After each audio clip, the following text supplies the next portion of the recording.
Jo, jo, jo, el que tenía claustrofobia ya se mamó. No, sean bienvenidos al capítulo número 70 de Creepypastas no tan conocidos, final de temporada ya, y especial de Navidad como es costumbre. Espero de todo corazón que se la pasen muy bien con sus familias en estas épocas, y además, que disfruten este episodio especial. Nosotros nos volveremos a ver en la octava temporada de Creepypastas no tan conocidos, en marzo de 2019. Sin más interrupciones, comencemos con las historias de terror de esta ocasión. Hola de nuevo amigos. Espero que tengan una fantástica Navidad en este año. Otra Navidad en la que tenemos el gusto de estarla con ustedes. Gracias por acompañarnos en cada capítulo de esta séptima temporada. En fin, ahora comienzo con la historia que he traído para ustedes. La visión verdadera del mundo.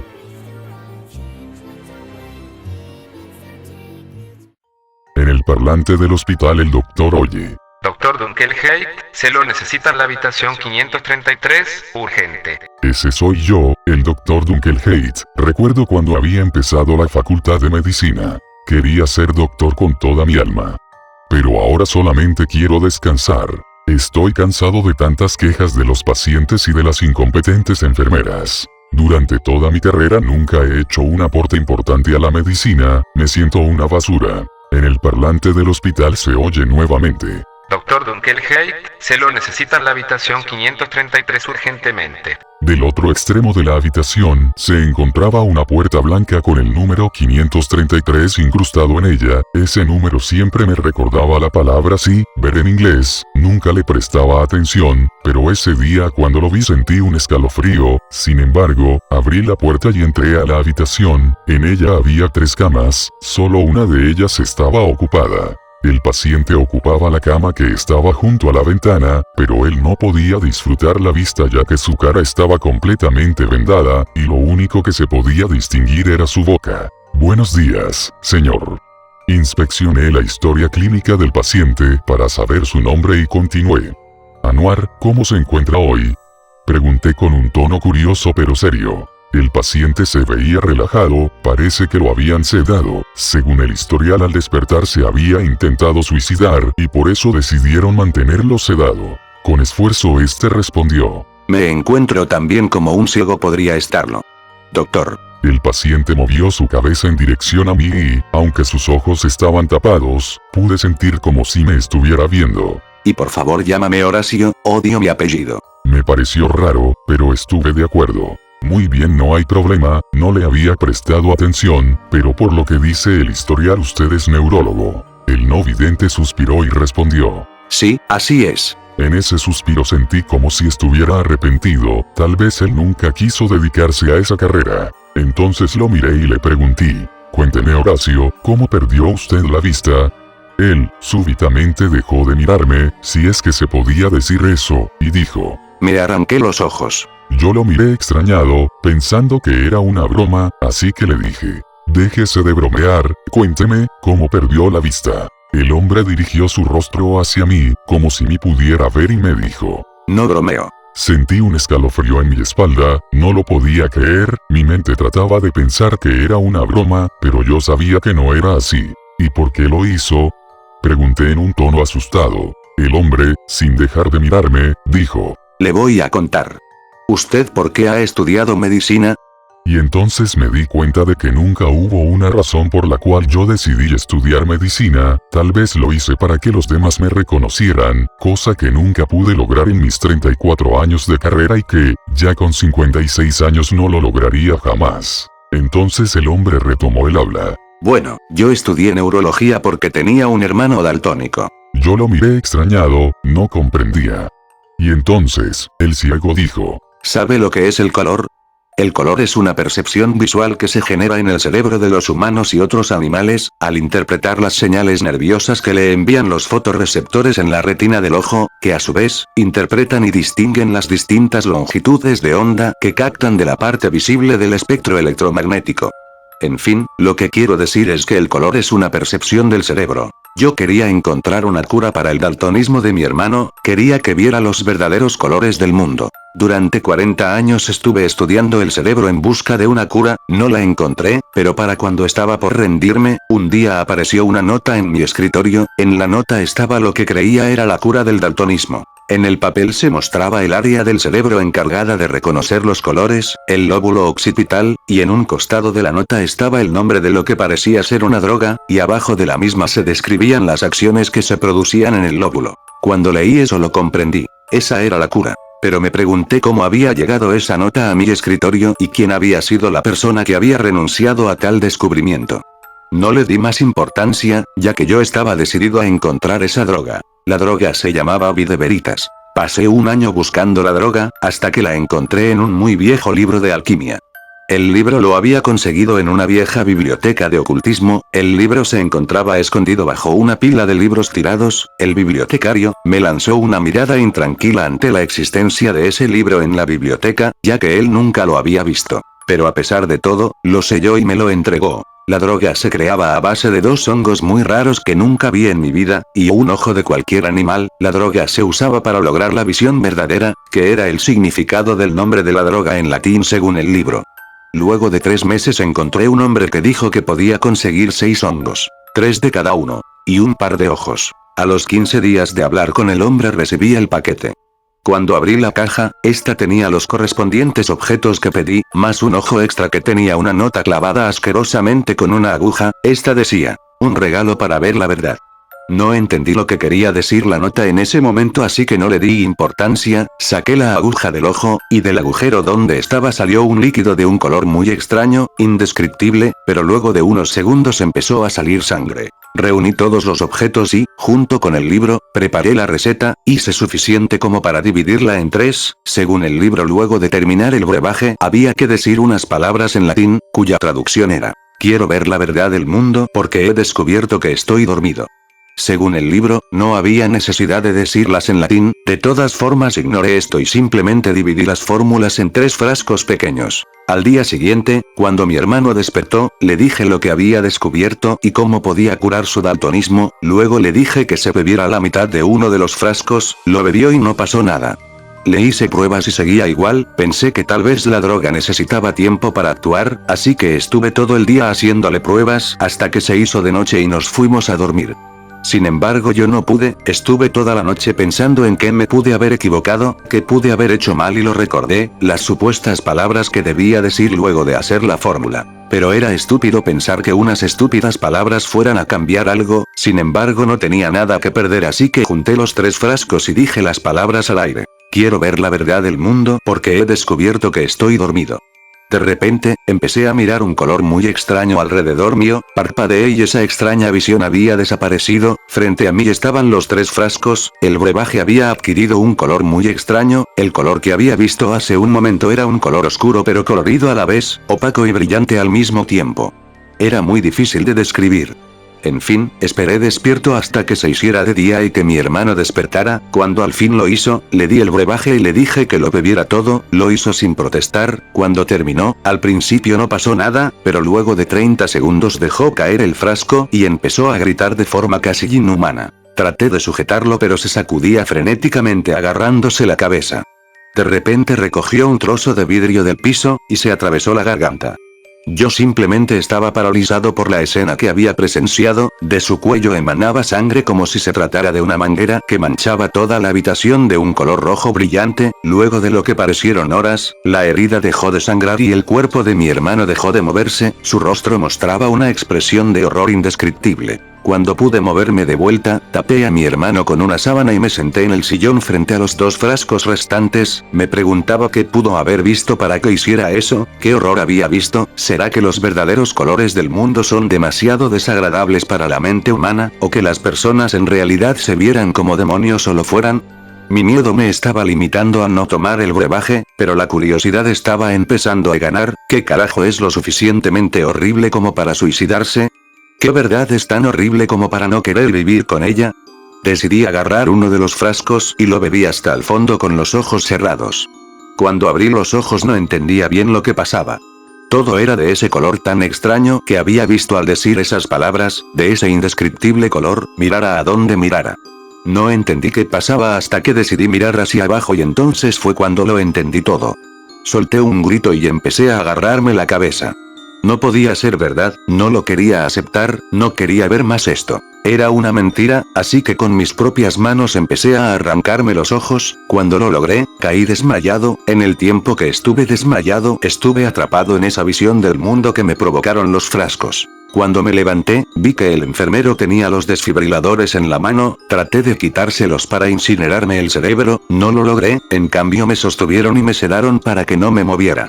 Y así es como terminé acá, doctor. Lo miré un par de segundos, preguntándome qué clase de visión del mundo habían visto él y su hermano, qué podían haber visto para que se arrancaran los ojos y se quisieran suicidar. ¿Qué es lo que vio? Pregunté casi con miedo por lo que fuera a contestar, pero él simplemente dijo: Nunca se preguntó cómo todo lo que lo rodea está en su lugar, donde usted desea que esté, su auto, su carrera, su vida, todo es como debe estar.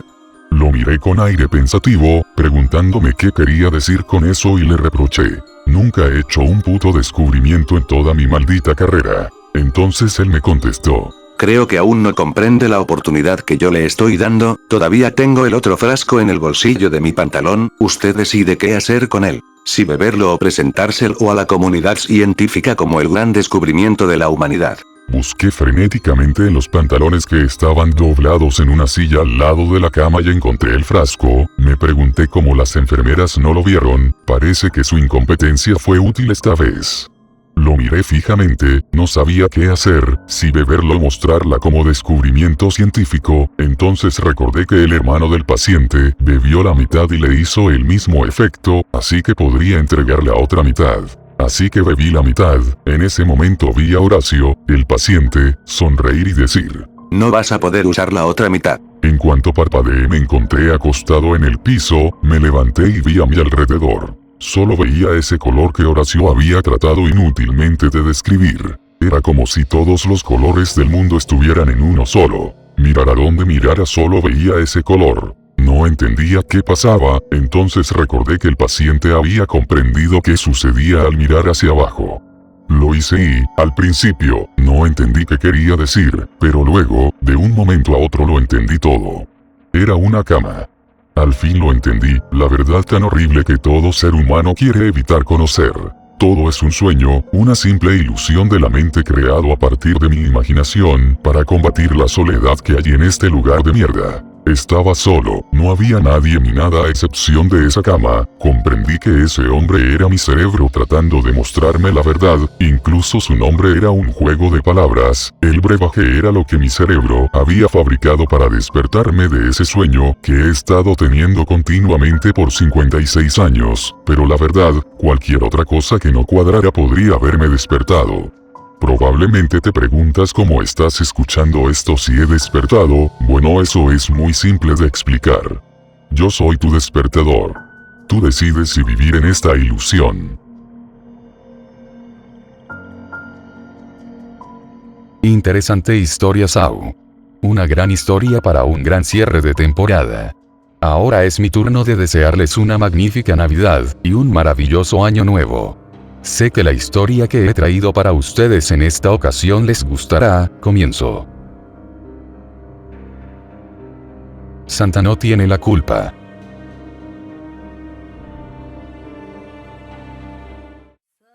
El timbre lo sacó del pesado sopor de la resaca. Lo primero que hizo fue cubrirse los ojos con las manos. Por la ventana entraba una luz impiedosa y tórrida. Ya había amanecido, era la mañana o la tarde del 26 de diciembre. El timbre volvió a sonar y el hombre farfulló algo y se levantó. En el instante antes de abrir la puerta, se dio cuenta de que estaba vestido únicamente con calzoncillos manchados, entonces regresó al dormitorio y se vistió. Volvió a la puerta. Abrió. Un chiquillo, de no más de 6 años, lo miraba con una furia turbadora. En su mano sujetaba un camioncito de juguete. Yo no te pedí esto, Santa, dijo el niño, sin dejar de mirarlo de esa manera tan perturbadora. No te pedí un camión. Te pedí un juego para la Play, la última versión de Call of Duty. ¿Ah? dijo el hombre, tratando de acomodar sus ideas. No quiero este camión. Repitió el niño. Quiero mi juego. Te lo dije bien claro ayer, en la juguetería. No quiero juguetes. Este camión es una porquería. Se lo arrojó a los pies y se le quedó mirando, a la espera de una respuesta. El hombre se apoyó en el marco de la puerta y luego alzó la vista. La calle estaba desierta. La mugre de los festejos de la noche anterior aún permanecía en las veredas. Regresó la vista al chico. «Hey, nene, ¿dónde están tus padres?», Eso no te importa, Santa. dijo de inmediato el niño. Quiero que me des el juego de la Play que te pedí. Mira, querido, primero y principal, yo no soy Papá Noel. Soy un tipo al que le pagaron por usar ese traje de porquería. Tal vez ayer te dije que te iba a traer ese jueguito para la Play, pero era mentira, ¿está bien?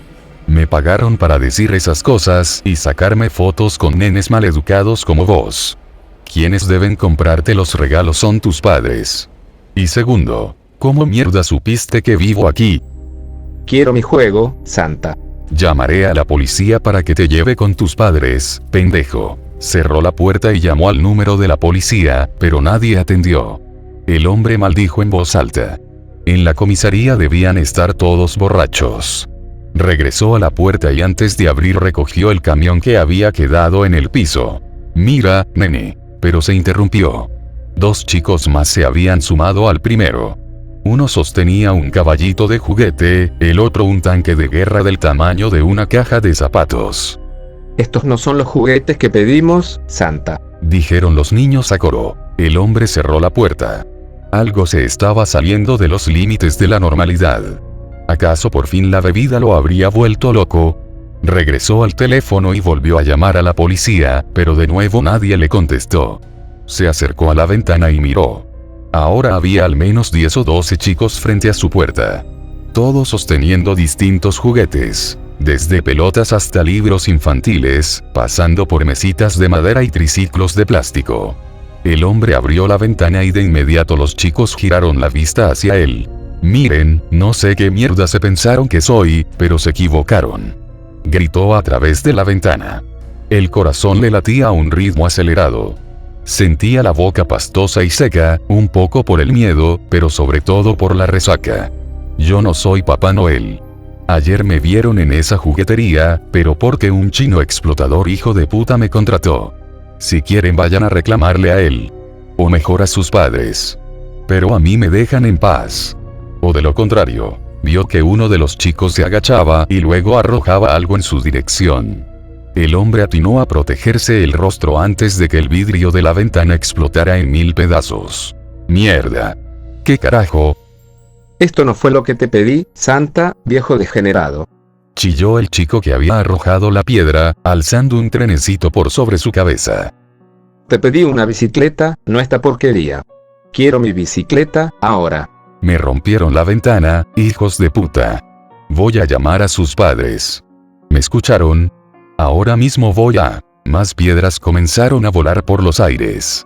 Una de ellas, del tamaño de un puño, dio de lleno en su mejilla y sus ojos se inundaron en lágrimas. El hombre gritó y trató de cerrar los postigos, pero la lluvia de piedras arreció y tuvo que refugiarse detrás del respaldo del sillón. Y en ese momento los chicos comenzaron a entrar por la ventana. Algunos se cortaban con los vidrios, pero igual seguían adelante. Parecían enardecidos. El hombre salió de su improvisado refugio y atacó al primero que se le acercó. Lo derribó de un puñetazo, y luego hizo lo mismo con el segundo. Estaba a punto de hacerse cargo del tercero cuando sintió que algo duro y pesado se le hundía en la frente. Otra piedra. El hombre sintió que la sangre le corría caliente por la cara, y luego se desmayó. Se despertó preso de un dolor inconmensurable en el estómago. Trató de aferrárselo con las manos, pero no pudo. Se las habían atado al respaldo de la cama. Alzó la cabeza. Los chicos lo rodeaban. La habitación estaba en penumbras, los ojos de los chicos brillaban como los de los gatos. El hombre volvió a sentir aquel dolor agudísimo y bajó la vista hacia su panza. Los chicos le habían abierto la carne. Metían sus manitos dentro del estómago y apretujaban y amasaban sus tripas, como revolviendo un guisado. El hombre se sintió a punto de desmayar otra vez. ¿Dónde están nuestros putos juguetes, Santa? Le dijeron a coro. No lo sé. Gruñó el hombre, escupiendo un espumarajo de sangre. Ya les dije. Yo no soy Santa. Mierda. Su cuerpo se convulsionó y sus ojos se pusieron en blanco. Segundos después, el hombre expiró. No, no es Santa. Suspiró el chico que quería el juego de Call of Duty. Retiró sus manos de la barriga abierta del hombre y las limpió en las sábanas apestosas. ¿Quién es el siguiente? Otro de los chicos, el del trenecito eléctrico, consultó un papel. Vive en la calle San Juan, al 1200. Lo vimos ayer en el centro comercial del este. Tal vez sea él. Sí. Dijo Call of Duty, y sus ojos brillaron aún más. Tarde o temprano encontraremos al verdadero Santa. Y entonces tendrá que darnos los juguetes que pedimos. Sí. Gritaron con entusiasmo los otros chicos, aplaudiendo y dando pequeños saltitos de alegría. Recogieron sus juguetes y se marcharon del lugar. Media hora después, un hombre flaco, que acababa de despertarse de la siesta, abrió la puerta a un chico menudo, que sostenía con sus manos un camioncito de juguete. Este no es el juguete que te pedí, Santa. Dijo el chico, mirándolo con ojos furibundos. Y luego que por qué no me gustan los niños. Feliz Navidad a todos. Aunque les tengo una mala noticia. A la historia que he venido contando todavía le faltan 2 partes y por razones desconocidas solo podré narrarles una, y la parte final se las diré hasta el otro año. Espero no les moleste, en fin, comienzo. Historias de un rescatista en el servicio forestal, parte 7. Entre los temas que más me preguntan aquí, en la vida real, se encuentran cosas como Drake, Wendigo y otros seres mitológicos de esa clase. Siendo honesto no puedo decir que sé mucho sobre ellos, pero en base a algunas lecturas básicas que hice, puedo suponer que escuché algunas historias ligeramente relacionadas con estos personajes. Seguramente has escuchado el antiguo proverbio de que las leyendas de esta clase surgen a partir de algún lugar o evento verdadero, pero como ya saben, siempre me tomo este tipo de cuestiones con algo de escepticismo. Tengo que hacerlo, principalmente aquí. Creo que lo que hago es como trabajar en un hospital. Te puedes pasar todo el día pensando en la cantidad de personas que mueren allí, y en la probabilidad de que existan fantasmas, o como quiera que se les llame, en cada rincón, pero esto no genera ningún provecho. Simplemente hace que tu trabajo sea más difícil. Creo que muchos así lo sentimos, es por eso que simplemente regresamos a trabajar como si todo estuviera bien. Una vez que te haces paranoico, no hay vuelta atrás, y muchas de las personas que renuncian se asustan por cualquier cosa, parecen incapaces de superarlo. Tienes que aprender a interiorizar las cosas y a desecharlas. Hablé con Cade sobre sus experiencias, pues quería saber su punto de vista sobre Wendigo. No tenía nada específico para contarme, además que parecía no interesarle, pero me contó sobre uno de sus amigos que pasó por algo parecido. Me contacté con esta persona, a lo que referiré como H, a través de Skype, y aceptó hablar conmigo sobre el tema. Está consciente de mi publicación y no tiene inconveniente con que escriba aquí su relato, exactamente como me lo dijo. Una bestia con cuernos. Crecí en la región central de Oregon, en un lugar que se encuentra aproximadamente a 2 horas de una reserva llamada Warm Springs. Especifico esto pues muchas personas de mi localidad tienen amigos por allá, y muchas de las tierras pertenecen a una tribu. Cuando era pequeño, solíamos ir a acampar a ese lugar. No a la reserva en sí, sino en las inmediaciones, y conocí a muchos niños que crecieron allí. Me volví muy cercano con un niño en específico, un amigo que se llamaba Nolan, con el que solía pasar bastante tiempo cuando nuestras familias se encontraban en la reserva. Las familias terminaron conociéndose y entablando amistad, por lo que siempre nos comunicamos para acampar en la misma época. El campamento se extendía durante aproximadamente 2 semanas, por lo que era un buen tiempo. En este momento le pregunté si acampaban en una casa rodante. Sí, mi padre tenía una, por lo que no creo que fuera un campamento de verdad, pero solíamos llevar nuestras tiendas de campaña para montarlas en el campo y pasar allí la mayoría de las noches. No me gustaba dormir dentro del vehículo, pues disfrutaba quedarme fuera hasta muy tarde. Conversamos un poco sobre acampar. El caso es que Nolan y yo nos encontrábamos en ese lugar, me parece que teníamos alrededor de 12 años. Queríamos salir y acampar cerca del río, pues pretendíamos pescar durante la noche, y creo que estábamos a unos 500 metros de las casas rodantes. Era una distancia suficiente para no poder ver o escuchar a nadie más, eso lo recuerdo a la perfección. La mayor parte del día la pasamos holgazaneando y al final terminamos haciendo una fogata. Recuerdo quedar bastante impresionado pues mi amigo tenía una especie de roca que producía fuego. Jamás había visto a alguien utilizar un pedernal y me pareció algo genial. Le dije que me enseñara cómo hacer fuego de esa forma y encendí algunas cosas, lo que fue bastante tonto pues estábamos en pleno verano y había alerta amarilla o naranja de incendios forestales, es decir, fue bastante riesgoso. Pero afortunadamente no terminamos incendiando todo el parque, y cuando cayó la noche empezamos a platicar sobre las cosas que dominan la mente de un par de niños de 12 años, la verdad es que no recuerdo el tema. Lo que sí recuerdo es que en determinado momento Nolan vio por encima de mi hombro en dirección al río y le pregunté si había visto algo. De la forma en que habíamos montado las tiendas de campaña, nos ubicamos a aproximadamente 3 metros del río en la parte más larga, por lo que el otro margen se ubicaba a más o menos 6 metros de distancia. Hace bastante calor en verano, pero el agua suele estar siempre helada, lo que es importante. Observé por encima de mi hombro y pude ver algo adentrándose en el río desde la otra orilla. Desde nuestra posición parecía un ciervo, pero el destello de la fogata no nos permitía distinguir con precisión. Me levanté para tener una mejor vista y distinguí un par de cornamentas, por lo que creí se trataba de un ciervo macho. Aunque me pareció extraño que estuviera entrando al agua, y definitivamente iba hacia nosotros. Fue entonces cuando pregunté a Nolan lo que debíamos hacer. Él observaba el fuego de forma extraña y me indicó que me sentara y quedara callado. Así lo hice, pues nunca lo había visto actuando de esa forma. Susurró algunas cosas para que ignorara la situación, para que siguiera conversando, pero yo no podía pensar en nada más. Me hablaba sobre el episodio de algún programa, pero podía escuchar al ciervo caminar entre el agua, así que no le puse atención y seguí procurando ver por encima de mi hombro, pero cada vez que lo hacía, Nolan me daba una palmada en el brazo para que le pusiera atención. Ni siquiera tenía miedo, solo estaba confundido. Entonces escuché al animal salir del agua, y fue entonces cuando pude observar lo que parecía, y me di cuenta que no se trataba de un ciervo pues, lo que sea que se dirigía hacia nosotros, caminaba en 2 patas.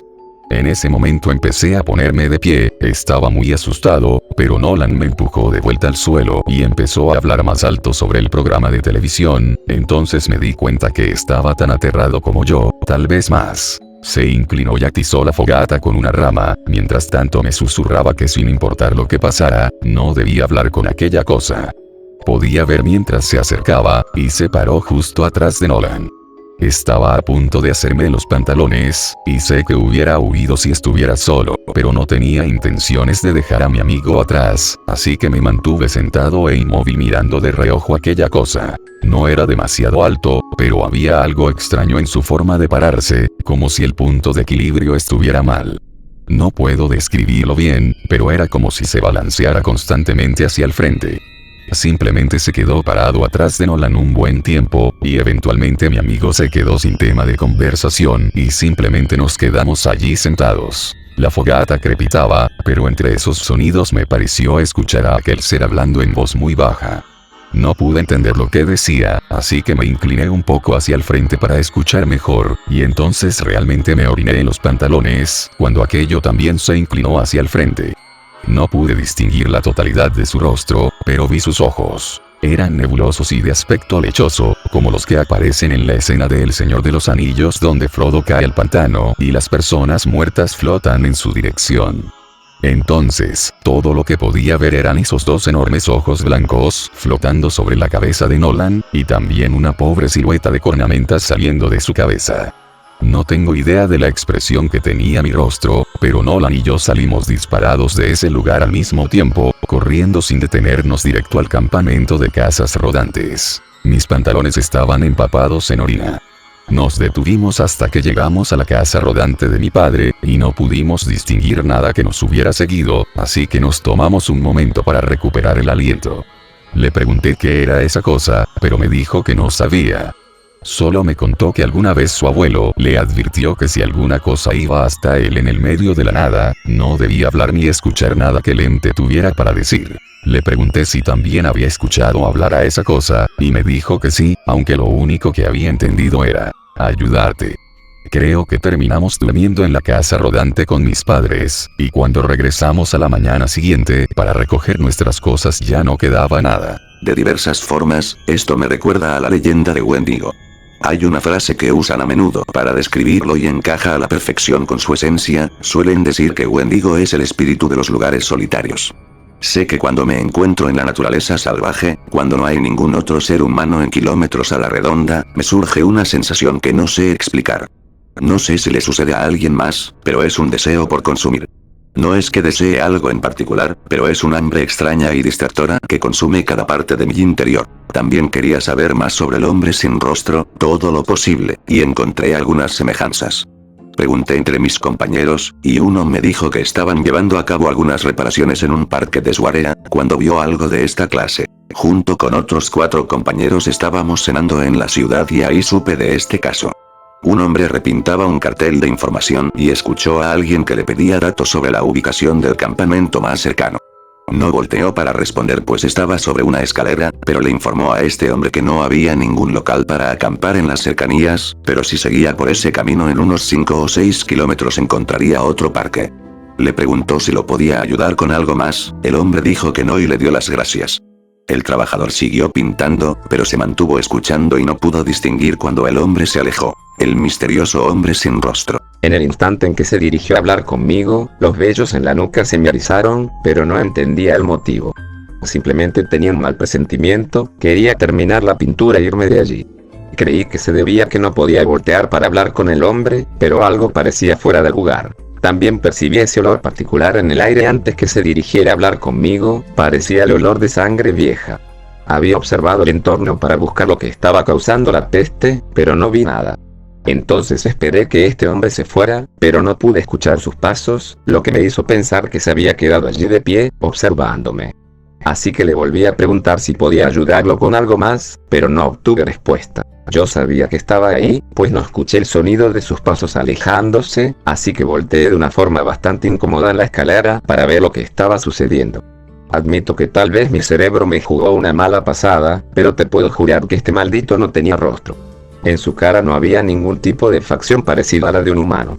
Era prácticamente cóncavo y totalmente liso. Estaba a punto de tener un ataque cardíaco, pues no lograba que mi cerebro procesara lo que estaba viendo. Creo que empecé a decir algo y se produjo una especie de pop en mi cabeza, momento en que el hombre se convirtió en una persona normal. Debo haber hecho alguna mueca extraña, pues me preguntó si me sentía bien, y me limité a decirle que todo estaba perfecto. Me volvió a preguntar sobre algún lugar para acampar, y nuevamente señalé la dirección a la que tenía que ir, a lo que respondió: No soy de aquí, ¿podrías ayudarme a llegar hasta allá? Fue entonces que mi mal presentimiento se confirmó, pues no había forma de que ese hombre hubiera llegado hasta ese lugar sin saber dónde estaba. Además, no había ningún automóvil a la vista. ¿Cómo había ido hasta ese lugar para iniciar la conversación? Le dije que lo sentía mucho, pero no podía trasladarlo a ningún sitio en el automóvil de la empresa, y prácticamente empezó a implorarme: Por favor, realmente no tengo idea de dónde me encuentro, ¿puedes venir conmigo y ayudarme a llegar allá? En ese momento el asunto ya me parecía demasiado extraño, y empecé a cuestionarme si se trataba de algún tipo de emboscada o algo por el estilo. Le dije que podía solicitar un transporte, y cuando empecé a sacar mi teléfono celular del bolso dijo no, y salió caminando a toda prisa. Pero no se dirigió al parque, se adentró directamente en el bosque, así que mandé al diablo la pintura, me subí al carro y salí de allí. Observé por el retrovisor para ver a dónde había ido, y estaba justo en la entrada del bosque cerca de los árboles, parado. No sé cómo pudo llegar allá tan rápido, pero en esta ocasión pude observar con toda seguridad que este maldito no tenía rostro. Observaba mientras me iba, y justo antes de tomar una curva dio un paso hacia el interior del bosque y se desvaneció. Quizás solo estaba demasiado oscuro y se mezcló con las sombras, pero parecía que se hubiera derretido. Después que esta persona terminara de contarme la historia, otra persona empezó a conversar conmigo, contándome un relato con un final algo diferente. Una máscara. Bueno, creo que algo extraño me sucedió una vez. Me encontraba patrullando algunas brechas, justo en el medio de la nada, intentando descifrar por dónde pasaban aquellos caminos. No había visto a una sola persona desde hacía unas 2 horas, así que no prestaba mucha atención al recorrido, y buena parte del tiempo miraba hacia el suelo. Entonces, de la nada, subía por una pequeña colina y casi chocó de frente con un hombre. Era mucho más viejo que yo, calculo que tenía 60 años, y empecé a disculparme por no prestar atención. Fue entonces cuando observé su rostro, y debo haber puesto cara de idiota porque dejé de hablar y solamente lo observé. Me tomó unos segundos darme cuenta de lo que estaba mal, pero la cara de este sujeto era enorme. Sé que parece extraño, pero es la única forma en que puedo describir lo que vi. No era que su cabeza fuera grande, era de tamaño normal, pero el espacio en que su rostro se encontraba distribuido era excesivo.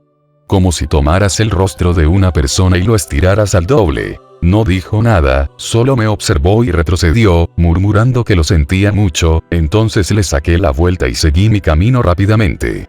Todo el tiempo miraba hacia atrás pues estaba realmente aterrado, pensaba que en cualquier momento aparecería detrás de mí. Sé que parece algo ridículo, pero te juro que ha sido la cosa más aterradora que me ha pasado. Cambié el tema de la conversación hacia las escaleras, y esto modificó la atmósfera de forma drástica. Al principio nadie quiso hablar, había una especie de estigma sobre el tema, pese a que nos encontrábamos lejos del trabajo. Pero rompí el hielo con mi propia historia y el mismo que me contó la historia del hombre sin rostro relató esta otra, aunque en voz baja. Escaleras grises. Hace algunos ayeres, acampaba con mi novia y estábamos aproximadamente a 5 kilómetros de la entrada de este lugar que conozco muy bien. Fuimos a dormir esa noche, pero no pudimos porque uno de los presentes hizo una broma de mal gusto, y el tema de la conversación cambió de forma radical muy rápido, pero volví a poner las escaleras como tema principal. Jaja sí, muy gracioso. No, fue porque no dejamos de escuchar ese rechinido. Mi hermano solía rechinar los dientes mientras dormía, y me recordaba aquel sonido. Mi novia se estaba alterando y le dije que simplemente lo ignorara porque ya había escuchado eso antes y en una hora se detendría, ya saben de lo que estoy hablando. Todos sabíamos exactamente de lo que hablaba. Entonces, eventualmente logré que se durmiera, pero me desperté aproximadamente 2 horas después porque había algo extraño. Me volteé y ella no estaba, y empecé a tener miedo, porque pensó durante un segundo y a continuación le dio un largo trago a la bebida. Bueno, salí de la tienda y la llamé por su nombre, pero no tuve que ir demasiado lejos. Estaba frente al campamento observando algo entre los árboles y noté que se encontraba muy pálida. La fogata casi se había apagado, pero había luz suficiente como para distinguirla. Corrí hasta ella para ver lo que sucedía y estaba completamente inconsciente, pero con los ojos abiertos. Su expresión era como si estuviera fuera de sí, así que rodeé su cintura con el brazo y la guié de vuelta, pero no se movía. Solamente susurraba muy bajo. Ahora tengo que irme, Eddie. Tengo que ir, ya llegó. Yo le decía cosas como, estás sonámbula, vamos a regresar a la tienda, pero no se movía. Simplemente seguía parada en ese lugar diciendo que se tenía que ir. Entonces observé el lugar hacia donde estaba mirando, y había una maldita escalera a 20 metros de nosotros. Era gris, de concreto. Empezó a caminar en dirección a la escalera y la tomé del brazo, eso la despertó. Me vio como si estuviera loco, y empezó a preguntarme qué diablos hacíamos fuera de la tienda. No le conté nada, simplemente le dije que estaba sonámbula. El rechinido se había detenido, así que volvimos a la tienda y dormimos otra vez. No lo sé. No me gusta pensar mucho sobre esto. El testimonio. ¿Recuerdan a aquel joven con... No recuerdo lo que era, algún problema en la cabeza, no síndrome de Down, pero algo parecido? Dijo alguien. Bien, yo pude leer los testimonios que dio cuando lo encontraron una semana después de su desaparición y son cosas realmente jodidas más allá de lo imaginable. Tienen que tomarlo con escepticismo porque nunca se sabe lo que los niños distinguen como realidad o fantasía, pero algunas de las cosas que dijo, no sé si puedan inventarse. Cosas. ¿Cómo cuáles? Pregunté. Bueno, primero que todo habló de las escaleras. Mencionó que observaba a su padre hacer una fogata y las escaleras se le aparecieron, y que debía subir por ellas o algo malo sucedería. Los policías no pudieron comprender mucho más pues solo continuaba repitiendo, tipo en la fogata, una y otra vez. También mencionaba algunos sonidos, pero no sabía describir lo que eran, solo que era demasiado estruendo y se tapó los oídos para no escuchar más. Pero lo que más recuerdo es que le preguntaron hacia dónde había ido, y él mencionó que estaba ahí. Se apuntaba a sí mismo, y mencionaron que según entendían esto significaba que el niño jamás desapareció. Dijo que no sentía miedo porque las escaleras conversaban con él, pero no como lo hacen las personas. Como ya lo dije, muchas de sus palabras no tenían lógica y eran difíciles de comprender. También creo que los policías no anotaron todo lo que dijo. terminaron por concluir que el niño había pasado por una especie de amnesia o estado de fuga, y que no le parecía una broma. Pero esto no explica cómo regresó una semana después en perfecto estado, ni siquiera un poco sucio y muy bien alimentado, pero lo que la policía dice no puede cuestionarse. Y esto fue todo de mi parte por ahora. Jajaja, no es cierto, no podía dejar los 3 meses sin saber en qué terminaba esta magnífica historia, aunque debo advertirles que si lo que buscaban era una explicación, quedarán decepcionados. Aquí vamos. Historias de un rescatista en el servicio forestal, parte 8, final. Esta es la última actualización que publicaré. Las cosas empezaron a ponerse feas a un ritmo que jamás imaginé. No sabía qué escribir sobre las cosas que suceden aquí, podría afectar mi vida en tantos aspectos, y ahora me doy cuenta que probablemente hice algo muy estúpido. Tal vez debí pensar más antes de hacerlo, pero, honestamente, creí que simplemente se trataba de cosas que a alguien más le gustaría leer. No era mi intención llamar tanto la atención. Las personas suelen preguntarme mucho sobre las escaleras.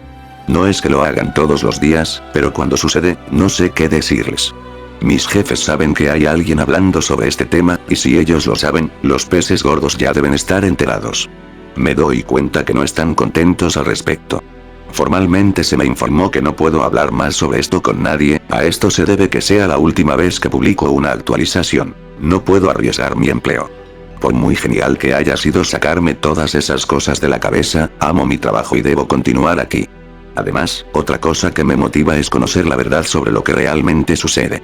Tal vez no pueda hablar de lo que habita aquí, pero si veo algo, jamás dudaré en poner a las personas en un sitio seguro. Debido a la cantidad de atención que mis historias han generado, escuché muchas otras historias transmitidas por el boca a boca. Son tantas que ni siquiera puedo recordar la mayoría. Pero hay algunas que son imposibles de olvidar. Desapariciones. Uno de estos relatos es sobre una joven que desapareció al norte del estado. Al principio, todos creyeron que había escapado. La muchacha no venía de un buen hogar, por lo que no resultaba sorprendente que tomara la decisión de irse. Pero poco después de su desaparición empezaron a llegar diversos informes de personas que la habían observado en las inmediaciones del parque, por lo que se desplegaron algunos patrulleros para tener la certeza de que no se hubiera ahorcado en algún sitio cerca de las brechas. Demoró algún tiempo, pero le encontraron. Bueno, una parte de ella. Solamente localizaron una cuarta parte de su mandíbula y la lengua. Por lo que supe, eran cortes limpios. Jamás encontraron el resto del cuerpo. Hay muchas historias sobre niños. Muchos pequeños desaparecidos que fueron localizados en pequeñas cavernas, o en espacios extremadamente reducidos. Muchos aparecieron en los picos de las montañas o en los barrancos. Sin zapatos, sin calcetines, pero en perfecto estado de salud, pese a que se encontraban a kilómetros de distancia del lugar donde habían desaparecido. El imitador. Hay muchos relatos sobre personas de ojos negros, seres que vagan por los bosques y llaman a las personas por la noche, mimetizándose entre el sonido del agua corriendo, o con el grito de un animal salvaje. Un hombre en particular, va de una estación de radio a otra contando la misma historia. Solía dedicarse a la caza de ciervos, y cierta vez acampaba en una zona bastante remota, donde despertó en el medio de la noche, pues algo rasguñaba su tienda de campaña.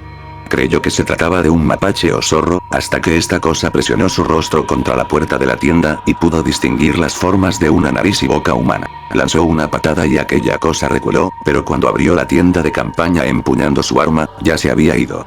Realizó 2 disparos de advertencia y cuando el sonido se disipó escuchó un "cret" a sus espaldas. Se trataba de un hombre que se encontraba justo en el límite de su campamento. Este ser no llevaba ropa, pero tampoco parecía tener piel humana. De acuerdo con la descripción de este cazador, el hombre estaba revestido por una capa de carne humana y pelos. Era como si alguien hubiera juntado animales muertos en los caminos y hubiera moldeado la forma de un hombre. Su rostro estaba atiborrado y vagamente asemejaba las facciones de una persona. La cosa abrió su boca retorcida y de allí surgió un sonido idéntico al de los disparos que el cazador acababa de realizar.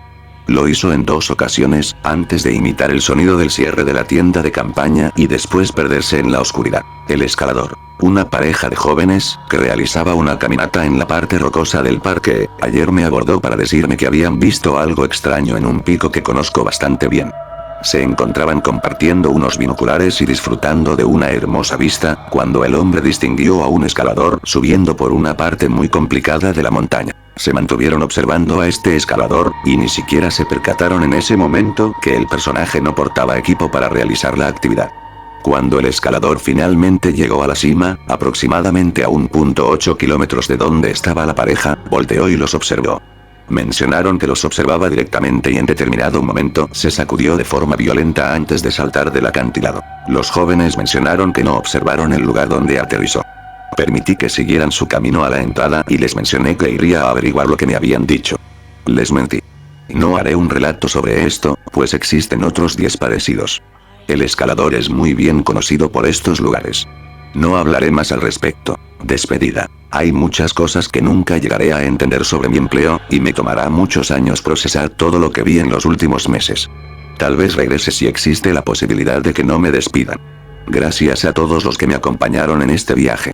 Cuando vayas al bosque, por favor, mantente seguro. No olvides llevar agua, alimentos y equipo de supervivencia. Informa a otras personas a dónde vas y cuándo vas a volver. No vayas por caminos desconocidos, a menos que sepas muy bien lo que estás haciendo. Pero sobre todo, no las toques. No las mires. No subas. Y bueno amigos, esto ha sido todo por esta noche. Espero que hayan disfrutado de esta 7ª temporada de Creepypastas no tan conocidos, y que además tengan una excelente Navidad y un maravilloso Año Nuevo. Nosotros nos veremos de nuevo en la 8ª temporada, en marzo de 2019. Sin más, nosotros nos despedimos y agradecemos su atención. Y recuerda, hay cosas allá afuera que quieren hacerte daño, pero lo que está detrás de ti tampoco es muy amigable.